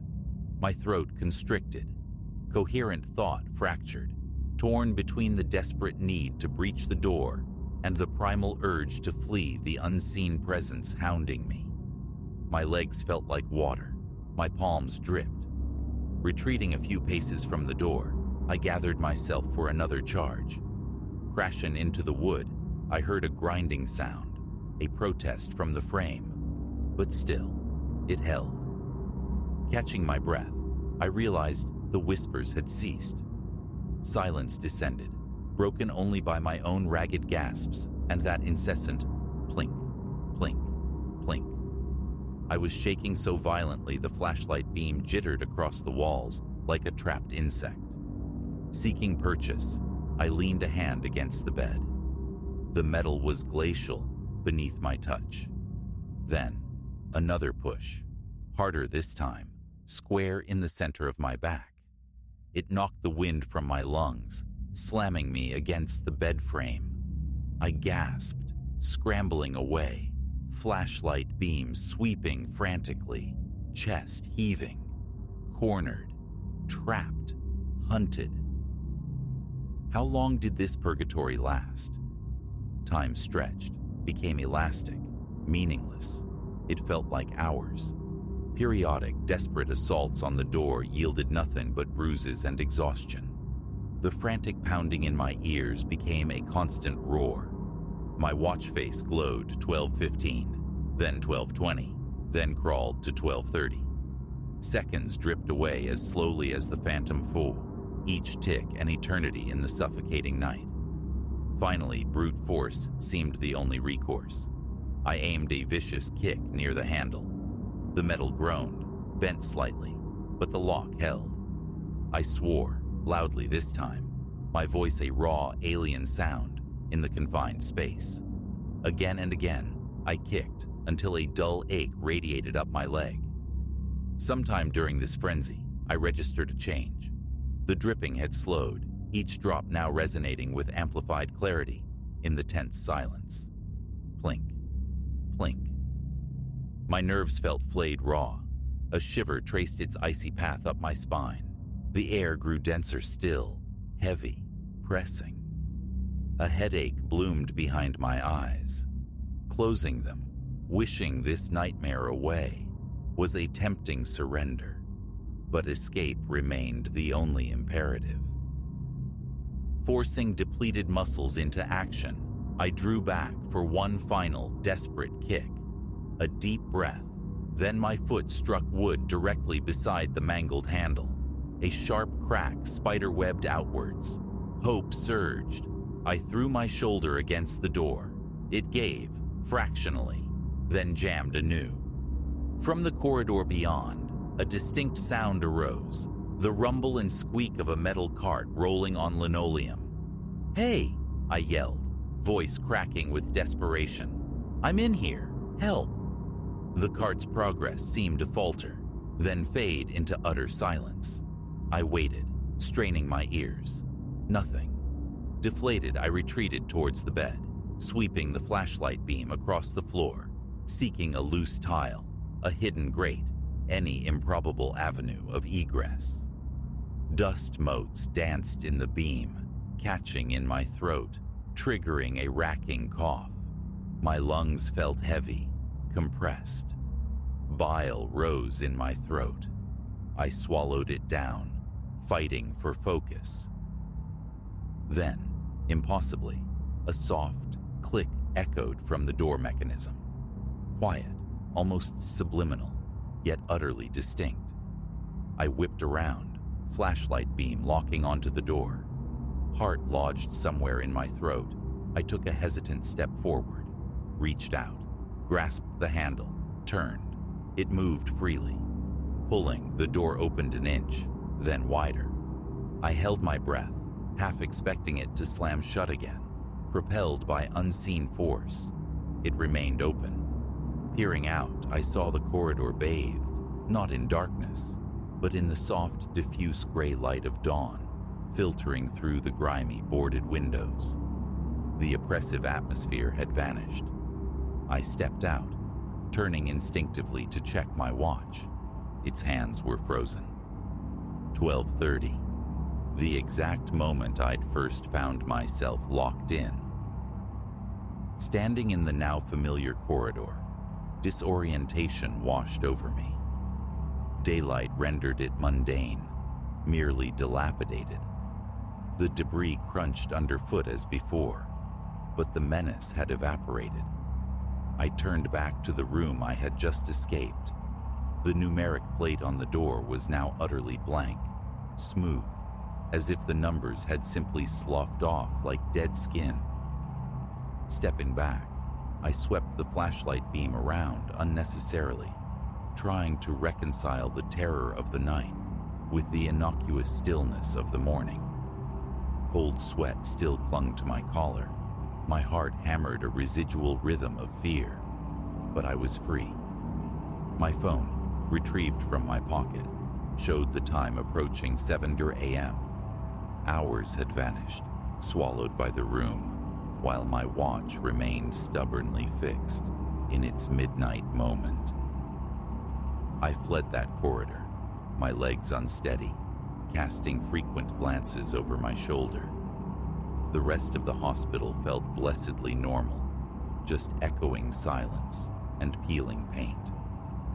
Reaching the relative sanctuary of my office, I locked the door behind me and collapsed into the worn desk chair, breath coming in ragged bursts. My phone showed no missed calls, no messages. No one had noticed my absence. I drank deeply from a water bottle, my gaze falling on the stacks of files, the tangible remnants of history that suddenly felt profoundly incomplete.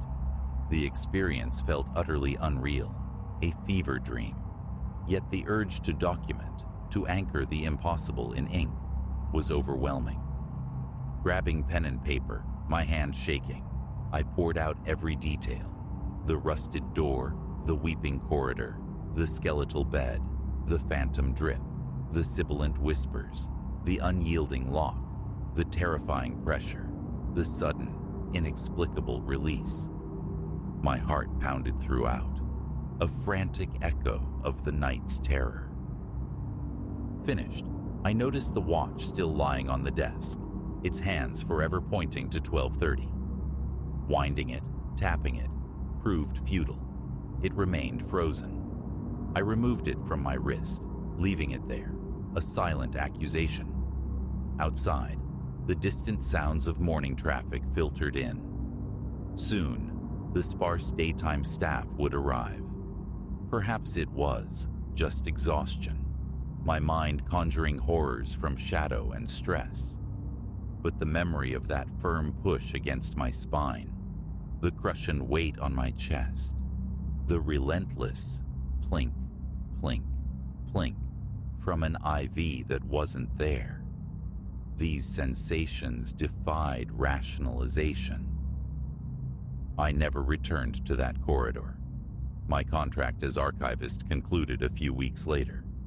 I sorted, boxed, and dispatched the hospital's recorded past, but that specific room remained unmentioned, unlogged. It existed on no chart, no map, no blueprint I ever consulted. An anomaly, expunged from official memory, a pocket of wrongness the building itself sought to forget. Sometimes, in the deep quiet of the night, I hear it still. Plink, plink, plink. A chilling echo from a place that refuses to stay buried. A reminder from a watch forever frozen at midnight that some doors are meant to remain sealed.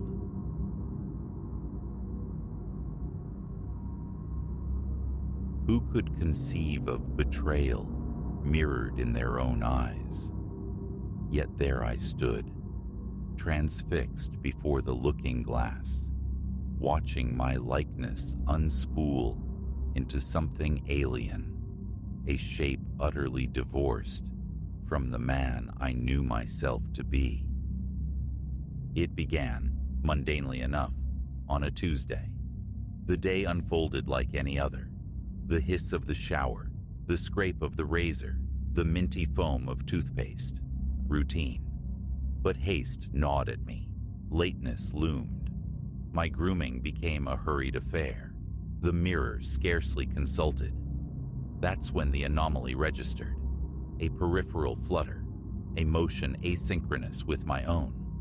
I froze, toothbrush askew in my mouth, turning to squarely face the glass. For a breath, normalcy held. My reflection, damp-haired and flecked with paste, regarded me. Then, the shift. Subtle at first, a fractional delay, as if the image lagged a heartbeat behind the substance. I blinked, dismissing it as fatigue. The reflection blinked fractionally later. My hand rose, sketching a wave before the silvered surface. Its counterpart mimicked the gesture, yet its motion was disjointed, unnatural, like poorly rendered animation. An icy current traced my spine. This wasn't possible. Mirrors don't simply stutter. Exhaustion, surely. I finished brushing with abrupt strokes, splashed frigid water onto my face, snatched my keys, and fled the bathroom, attempting to shed the disquiet like a damp coat. The remainder of the day dissolved into a smear of unfocused hours. Concentration fractured at work, my thoughts snagging repeatedly on that bathroom aberration. By evening's return, I'd almost persuaded myself it was delusion. Almost. Entering my apartment, the hallway mirror snared my gaze. I stopped dead, key still clutched. My reflection was fundamentally wrong. The face was mine, yes, but the expression it wore, a sly, almost derisive curl of the lips, was utterly alien to the shock and burgeoning fear contorting my actual features. I recoiled, stumbling backward, my heart hammering against my ribs. Impossible.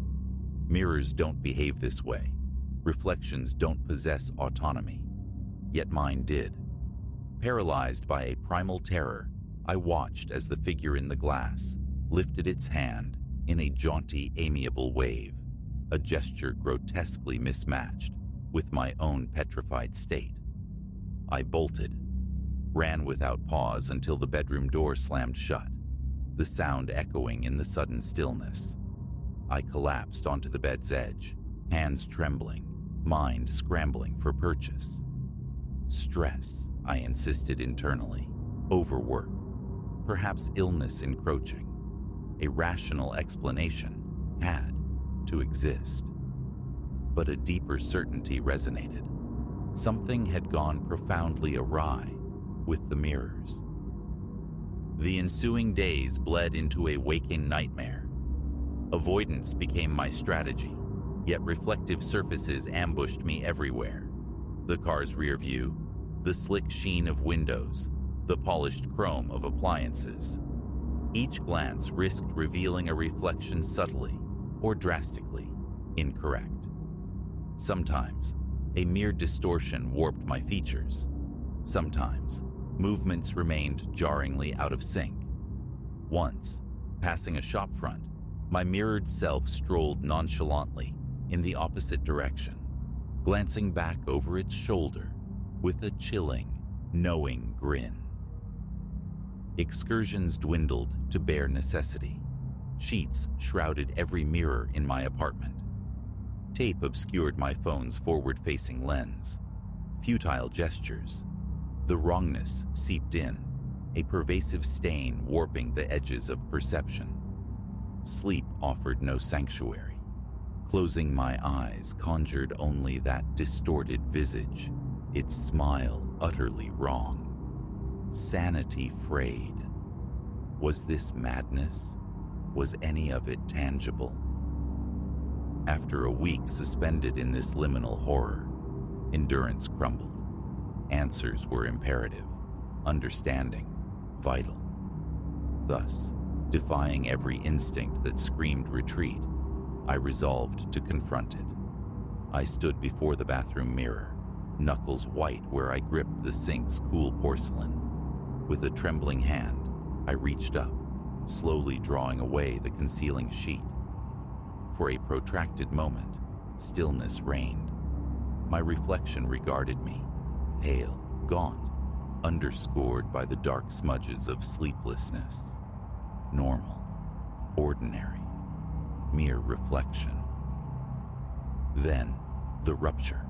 The face in the glass convulsed, features liquefying, rearranging into contours utterly inhuman. Eyes dilated, darkening into abyssal voids within a countenance rapidly shedding recognition. Flight, screams, aversion, all impulses were choked, overridden. I stood immobilized, a captive audience to my own reflection's monstrous metamorphosis. And then it spoke. "Hello, Elias." It resonated. The voice mine, yet fundamentally not, seeming to emanate from the very air around me, from nowhere and everywhere. "We have anticipated this meeting for so long." "What are you?" The words tore from my throat, ragged. The entity in the mirror smiled, a vast, unholy grin splitting its visage nearly ear to ear. "We are you," it declared, "or perhaps what you could be, what you are destined to become." "I don't understand," I whispered, the sound frail. "Naturally," it replied, condescension dripping from the warped syllables. "Your singular existence is so confined, but we perceive the spectrum, every branching possibility, every iteration of Elias that might flourish, and we have selected you for integration." A frigid dread pooled deep within me. Integration? What does that mean? The creature's grin stretched impossibly wider. "It means liberation. It means ascendancy. It means transcending the meager vessel you inhabit." As it spoke, a peculiar traction began, an invisible current seeking to draw me into the mirror. My grip tightened on the sink, resisting the pull. "No," I stated, surprised by the sudden firmness anchoring my voice. "I reject that. I refuse to become whatever you represent." The thing snarled, its face twisting into a mask of fury. "Choice is an illusion," it hissed. "The convergence has commenced. Soon, you merge with us, willing or not." The drawing sensation intensified, undeniable. My feet began to slide on the tiled floor despite my straining resistance. Panic surged, white hot. Acting on pure, desperate instinct, I released the sink and drove my fist, with every ounce of strength, into the mirror's surface. Glass erupted, showering the room in glittering shrapnel. Sharp agony lanced through my hand and arm as fragments bit deep, yet the pain was secondary. The pulling ceased. The voice vanished. I collapsed to the floor amidst the wreckage, blood welling from my lacerated hand, breath tearing through my lungs in ragged gasps. But I remained Elias, remained human, remained here. In the aftermath, I purged my apartment of every mirror. Reflective surfaces became zones of profound aversion. I assured myself the ordeal was concluded, that I had prevailed. Yet, sometimes, a flicker in the periphery, a ripple in a rain puddle, the transient gleam of a darkened window pane catches my eye, and for an infinitesimal second, I glimpse that contorted face, those inhuman eyes staring back. The question persists, was it truly an escape, or does it merely wait, patient, on the other side, anticipating another opportunity to breach the fragile divide?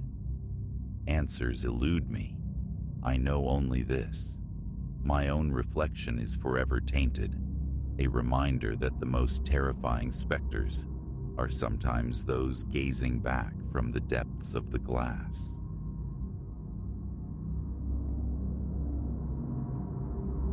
The hypodermic needle captured the scant light, a sliver of glass and steel, holding a secret that would coil around my memory like ivy. I hadn't anticipated unearthing a malignancy during my nocturnal vigils at Nightingale Haven, yet sometimes The most insidious roots burrow deep beneath placid surfaces. Ilara, that's my name. For 3 cycles of seasons, I've walked Nightingale Haven's corridors under the moon. Not a calling of high renown, perhaps, but the nocturnal hush held its own allure. The soft cadence of sleep-in breaths, the assurance of comfort provided. Usually the night's drama peaked with Mr. Hemlock's resonant snores or Mrs. Gable's pleas for clandestine biscuits. All shifted the evening Dr. Alistair Finch materialized. A Tuesday, etched sharp in recollection. I'd just claimed my post at the nurse's station, steam curling from my mug, when he entered. Silhouette tall, attire impeccable, hair a distinguished frost and charcoal blend. His smile, though, felt meticulously constructed, lacking genuine warmth. "A pleasure, Ilara," he murmured, his handshake firm, his skin unnervingly cool. "I anticipate our collaboration." A dissonance hummed beneath his pleasantries, a vague premonition I tried to dismiss as the friction of novelty. The shift's initial hours unwound conventionally. Dr. Finch moved with practiced efficiency, attending residents, updating charts. Yet, that undercurrent of wrongness persisted, a subtle static beneath the quiet hum of the Haven. Around the 2nd hour past midnight, my disquiet found focus. I observed him glide into Mrs. Willowbrook's room. A resident adrift in the fog of advanced dementia, Mrs. Willowbrook seldom received visitors, certainly not impromptu nocturnal physician calls. Intrigue held me fast outside her door. His voice was a low murmur, the words indistinct, like secrets whispered to the shadows. Then, only silence. He emerged moments later, a flicker of surprise crossing his features upon seeing me poised in the dimly lit hallway. "Is everything well?" I inquired, aiming for nonchalance. "Quite," he responded, the smile failing to ignite his eyes.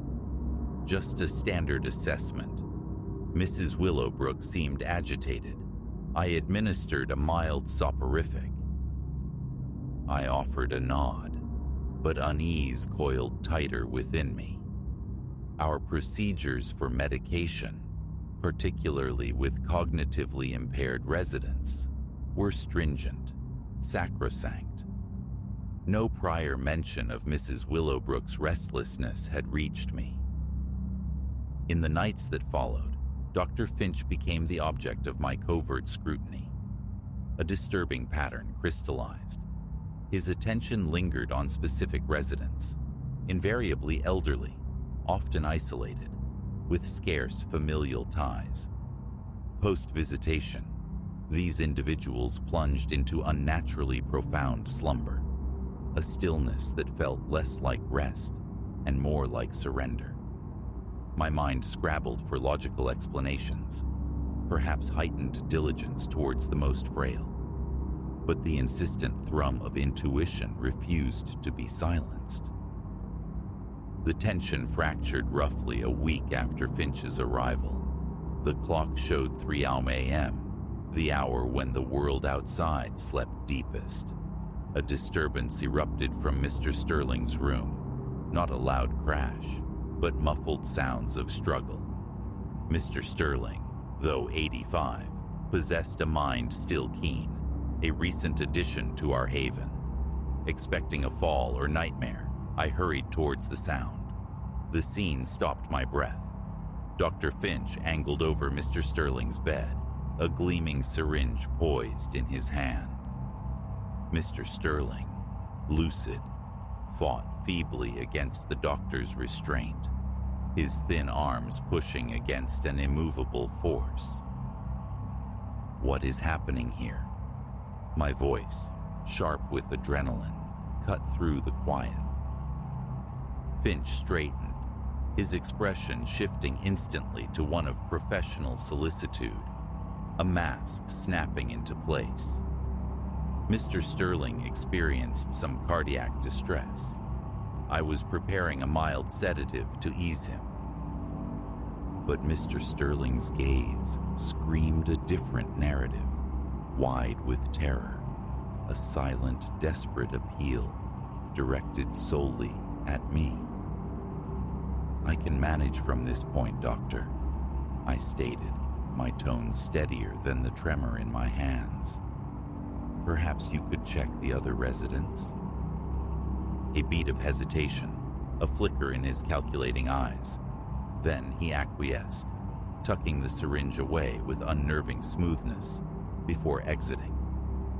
The moment the door clicked shut, I turned to Mr. Sterling, my fingers finding his racing pulse. Physically, he seemed unharmed, yet his essence trembled. He meant to end me, Mr. Sterling rasped, his voice thin and shaking.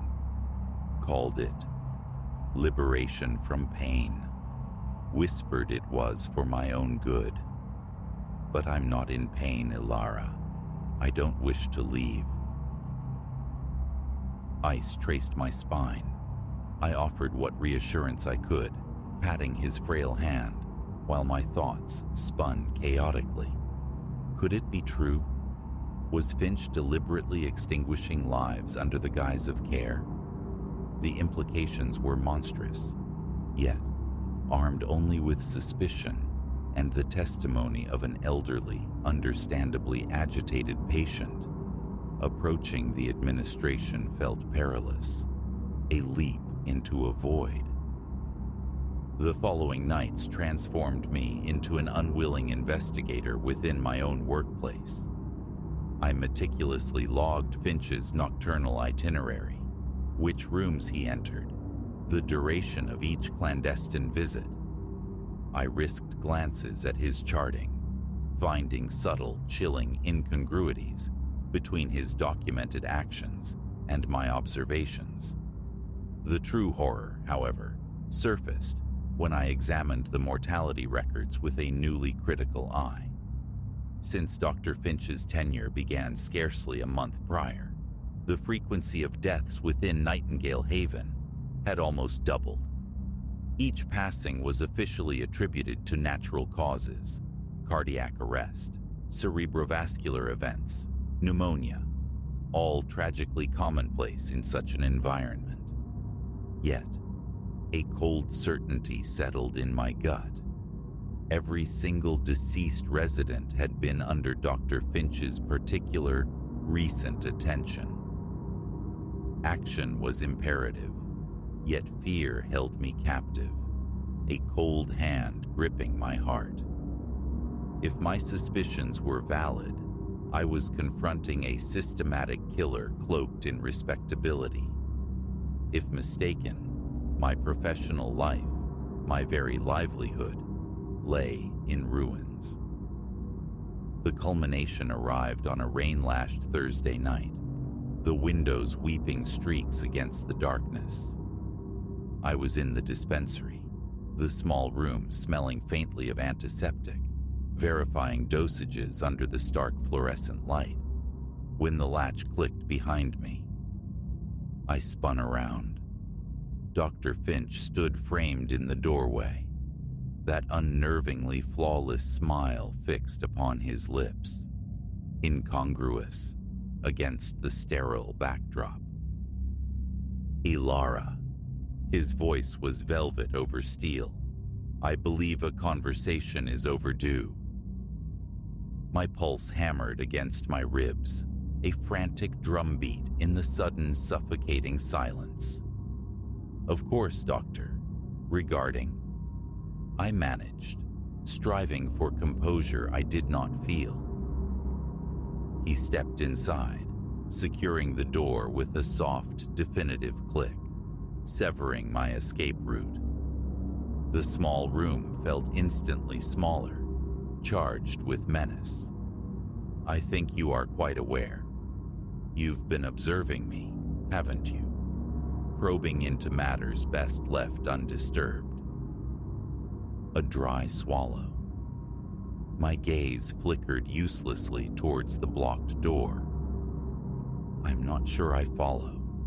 I lied, the quiver in my voice a blatant betrayal. Finch sighed, a theatrical display of disappointment that sent shivers down my arms.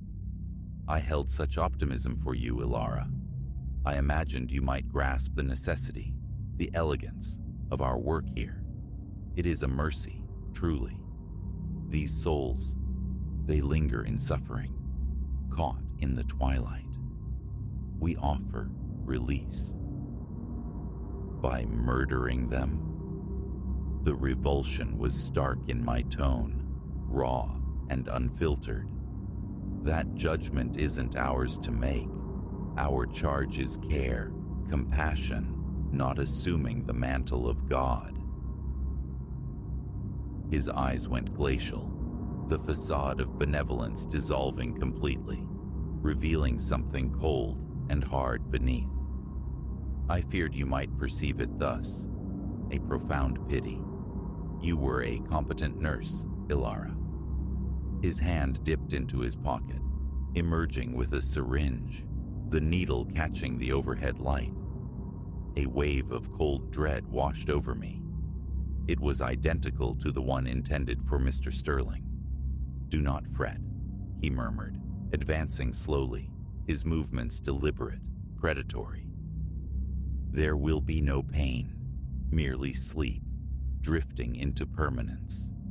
It's quite serene, a gentle letting go. I retreated, my back hitting the cool metal shelves, frantic thoughts colliding. I needed time, an opening, anything. How many? The question sprang out, a desperate bid to stall, to comprehend the scale of his depravity. He paused, his head tilted slightly, as if genuinely considering the tally. At this establishment, a dozen, perhaps slightly more. But my service spans numerous facilities over many years. I have liberated hundreds from their protracted decline. Nausea rose, viscous and bitter. How had this charade persisted? How many bereaved families unknowingly mourned victims of his grotesque mercy? While he spoke, his confession delivered with chilling detachment, I had subtly shifted, my fingers brushing the cool glass of a heavy intravenous fluid bottle on the shelf behind me. Impulse took over reason. I seized the bottle, its weight solid in my trembling hand, and flung it with all my strength. It struck his shoulder with a dull thud, the impact staggering him, breaking his predatory advance. I didn't hesitate. I lunged past him, wrenched the door open, and burst into the corridor's echoing emptiness. Help! My scream tore through the oppressive silence, bouncing off the polished floors and sterile walls. Someone, please help. Finch's footsteps pounded the linoleum close behind, heavy and purposeful. I ran, fueled by primal terror, my lungs burning, convinced my heart would detonate within my chest. Ahead, a square of light beckoned, the security station. I crashed through the door, jolting the night guard from his doze. Call the constabulary, I choked out, breathless and shaking. Dr. Finch, he's murdering the residents. The subsequent hours dissolved into a chaotic montage. Sirens wailed their arrival, painting the rain-slicked driveway in flashes of red and blue. Uniformed officers filled the halls, their presence a stark contrast to the haven's usual nocturnal quiet. Dr. Alistair Finch was apprehended without further incident, his composure finally cracking under the weight of authority. Subsequent searches of his locker yielded damning proof. Meticulous, chilling logs detailing his victims, alongside pharmaceuticals incongruous with legitimate practice within the haven. The immediate nightmare had ceased. In the ensuing days, as the full chilling scope of Finch's actions unfurled across news reports and internal investigations, I wrestled with the psychic aftershocks. How could a man pledged to heal inflict such profound, calculated harm? How had we, the guardians entrusted with their care, remained oblivious for so long? The questions echoed in the quiet moments, yet, woven through the fabric of horror and residual guilt, was a thread of profound relief. His reign of distorted compassion was terminated. No more families would grieve unaware, robbed by his twisted sense of purpose. Now, when I traverse Nightingale Haven's hushed corridors under the cloak of night, my senses are perpetually heightened, attuned to the slightest dissonance. Every face, resident, visitor, new colleague, is subject to quiet assessment, a constant low-level vigilance. For I have learned, in the crucible of terror, that malevolence can wear the guise of benevolence, that the most lethal predators sometimes carry stethoscopes instead of claws, and that the frailest, most vulnerable among us depend utterly on our unwavering watchfulness against the shadows that might lurk even in the most unexpected places.